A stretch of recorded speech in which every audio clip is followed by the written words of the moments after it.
Peace be with you. That familiar greeting is one that takes on additional significance given the, again, tragic events that have taken place both throughout the country and across the world.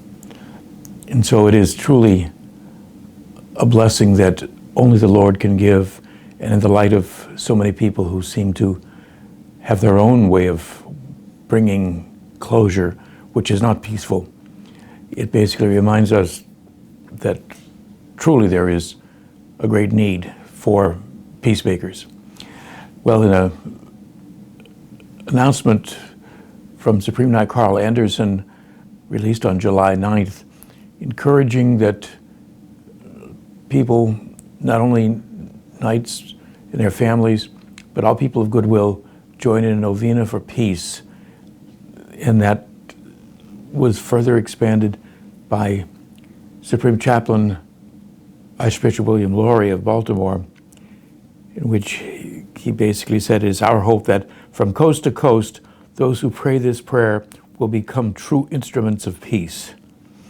Through our prayers and good works, may we help build a society that is merciful, just, and peaceful." Certainly a prayer we can all identify with, even if we have personally been spared the heartbreak that so many have experienced with these acts of senseless violence that seem to be so commonplace.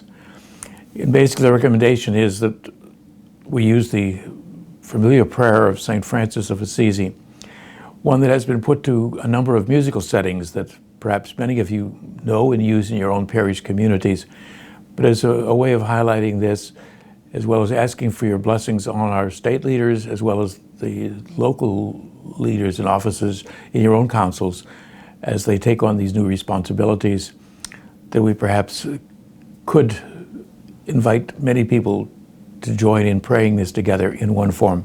And it's a familiar one for us. It says, "Lord, make me an instrument of your peace. Where there is hatred, let me sow love. Where there is injury, pardon. Where there is doubt, faith. And where there is despair, hope. And where there is darkness, light. Where there is sadness, joy. O divine Master, grant that I may not so much seek to be consoled as to console, to be understood as to understand, to be loved as to love.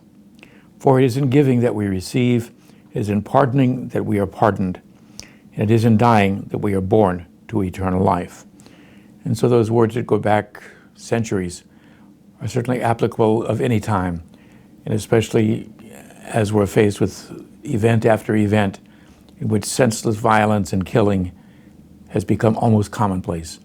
And so work with your officers, both in your own councils and with our state officers as they proclaim different ways of furthering the mission of our order, to be able to invite others to share in its work as well as its benefits. And so may the Lord continue to be with you as the summer months draw to a close and grant you safety and opportunity to experience time with your families. So may the Lord grant peace to our world, a world that desperately needs it.